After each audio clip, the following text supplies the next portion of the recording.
everyone, how are you today? My name is Jen McKinnon and this is my page. Welcome to practicalbydefault.com, solutions for the working homeschool mom. So basically I help working moms homeschool and work and manage all the pieces of their lives. So today I wanted to hop on live because I wanted to ask a question. Well, I guess give you guys a question to ask. So what's happening is we know that there is all kinds of brand new moms that are either working or not working, and they're starting to homeschool. And the reason they're homeschooling is because they feel it is the best thing for their family, which is great and amazing. And so the very first question that most start when they start to homeschool is they'll ask, what curriculum do I use? And instead they should be asking this. So when you start homeschooling, there's so much information out there, right? And it can be super overwhelming, and you don't know what to do, and you don't know where to start, and you don't know where to begin. And you jump on Facebook and you start seeing all these curriculum suggestions, and you see what your friends and maybe your family are using, and it's really easy to get sucked in and overwhelmed, and you don't know what to do, and you don't know where to start, and you don't know who to ask. And so I want to give you kind of a three-step process. But the very first question you need to ask is, what is your end goal for homeschooling? Some people are homeschooling temporarily, okay? They're hoping to put their children back in public school next year. And that's okay. That's great if that's your plan. And some are hoping to keep homeschooling, forever and ever. And that's great. That's okay if that's your plan. But you need to have an idea of where you want to be at the end of the school year. And I'm going to tell you why. Because when you homeschool, you start with your why, your reason for homeschooling, right? And your why determines how. And your end goal also determines how. Because if your plan is to put your kids back in public school, then your homeschool this year is going to look totally different than someone who never plans on going back to homeschool. Neither way is any better than the other, because it's all about what works for you and your family, okay? So the first question that you need to ask is, what is your goal? Are you planning on your kids going back to public school? Because if they are, then you're going to want different programs, you're going to want a different setup, you're going to have more responsibilities and more concerns. Are my kids learning what they're supposed to be learning? If the kids in school are learning ancient history, then my kids at homeschool should probably learn ancient history, so that when they go into the next school year, they're kind of on the same level as their public school peers and classmates, right? Another thing I want you to keep in mind is that this year is kind of crazy, right? I mean, surely you guys have noticed that this year is not our regular August, September. And so I want you to remember that public schools are a little bit crazy too.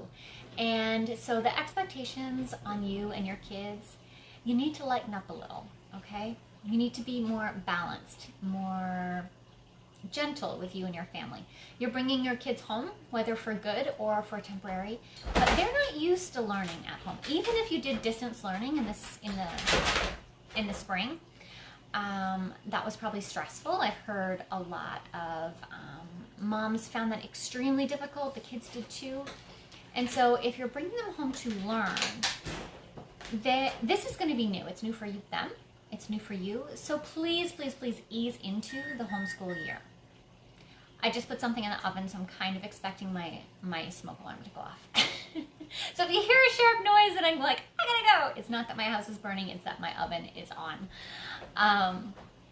Anyways, you brought your kids home to learn, and it's something new. It's new for you, it's new for them, and they are not exactly used to that.